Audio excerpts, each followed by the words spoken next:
Assalamualaikum warahmatullahi wabarakatuh. Alhamdulillah, hamdan wa syukran lillah. Amma ba'd. Perkenalkan, nama saya Muhammad Junaidi dengan nomor induk mahasiswa 210104030123. Lokal 21C1, Fakultas Dakwah dan Ilmu Komunikasi, jurusan Manajemen Dakwah, angkatan 2021. Kali ini saya akan menampilkan sebuah video dalam rangka memenuhi tugas middle test mata kuliah Manajemen Dakwah yang diampu oleh Ibu Rizkiatul Hasanah S.Sos M.Sos tentang mind mapping atau peta konsep manajemen dakwah. Berikut adalah contoh peta konsep yang akan kita bahas pada kali ini. Yang pertama ada pengertian manajemen dakwah dan hakikat dakwah Islamiyah dan ilmu manajemen. Yang kedua ada landasan dasar manajemen dakwah. Yang ketiga ada unsur-unsur manajemen dakwah. Yang keempat ada fungsi manajemen dakwah. Dan yang kelima ada tujuan organisasi dakwah. Kita memasuki bahasan yang pertama, yaitu pengertian manajemen dakwah dan hakikat dakwah Islamiyah dan ilmu manajemen. Pengertian manajemen dakwah. Manajemen dakwah ialah suatu aktivitas dakwah yang dilaksanakan dengan menerapkan fungsi-fungsi manajemen dan memanfaatkan sumber daya yang ada untuk mencapai tujuan bersama. Yang kedua ada hakikat dakwah Islamiyah dan ilmu manajemen. Hakikat dakwah ialah mengajak manusia kepada jalan Allah, pembangunan masyarakat dan amar ma'ruf nahi mungkar. Dakwah pada hakikatnya adalah upaya untuk merubah sesuatu keadaan tertentu menjadi keadaan yang lebih baik dalam tolak ukur ajaran Islam. Pembahasan kedua yaitu landasan dasar manajemen dakwah. Landasan dasar manajemen dakwah ini terbagi menjadi dua, yaitu landasan dasar nakliyah dan landasan dasar akliyah. Landasan dasar nakliyah adalah yang bersumber dari Al-Quran dan hadis, yang dalam hal ini peran akal hanyalah menghubungkan cabang permasalahan dengan cabang utama, karena informasi ini berdasarkan kepada otoritas syariat yang diambil dari Al-Quran dan hadis. Sedangkan pengertian akliyah secara etimologis adalah sesuatu yang berkaitan dengan akal, termasuk jenis dan sifat yang berhubungan dengan akal. Pembahasan yang ketiga yaitu unsur-unsur manajemen dakwah.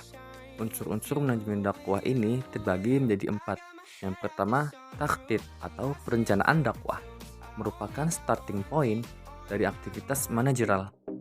Yang kedua ada tanzim atau pengorganisasian dakwah.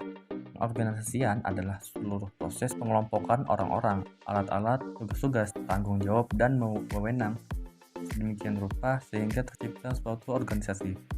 Yang ketiga ada taujih atau pergerakan dakwah. Penggerakan dakwah adalah inti dari manajemen dakwah, karena dalam proses ini semua aktivitas dakwah dilaksanakan. Yang keempat ada riqobah atau pengendalian dan evaluasi dakwah. Pada organisasi dakwah, penggunaan prosedur pengendalian ini diterapkan untuk memastikan langkah kemajuan yang telah dicapai sesuai dengan sarana dan penggunaan sumber daya manusia secara efisien. Pembahasan yang keempat yaitu fungsi manajemen dakwah. Fungsi-fungsi dari manajemen yang terdapat bermacam-macam fungsi. Manajemen yang secara umum disingkat dengan POAC sebagai berikut. 1. Planning atau perencanaan dakwah. Perencanaan atau planning dalam istilah bahasa Arab disebut takhtid, adalah pemilihan atau penetapan tujuan-tujuan standar yang dibutuhkan untuk mencapai tujuan. Yang kedua ada organizing atau pengorganisasian. Pengorganisasian atau organizing atau dalam istilah bahasa Arab disebut at-tanzim, adalah suatu pengelompokan orang-orang, alat-alat, tugas-tugas, tanggung jawab, dan wewenang sedemikian rupa. Yang ketiga ada actuating atau penggerakan dakwah. Penggerakan dakwah merupakan upaya menyadarkan orang lain untuk dapat bekerja sama dalam mencapai tujuan.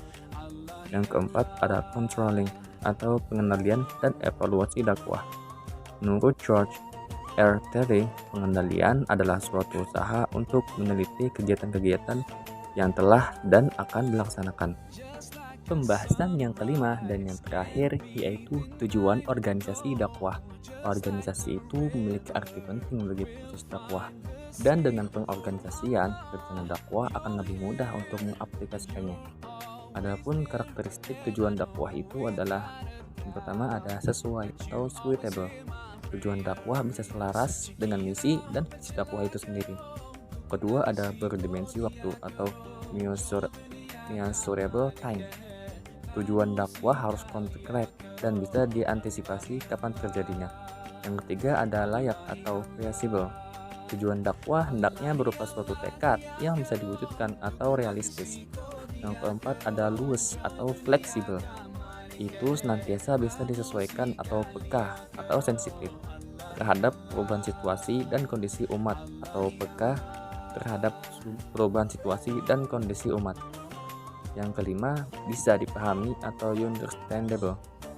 Tujuan dakwah harus mudah dipahami dan dicerna. Cukup sekian dan terima kasih. Wassalamualaikum warahmatullahi wabarakatuh.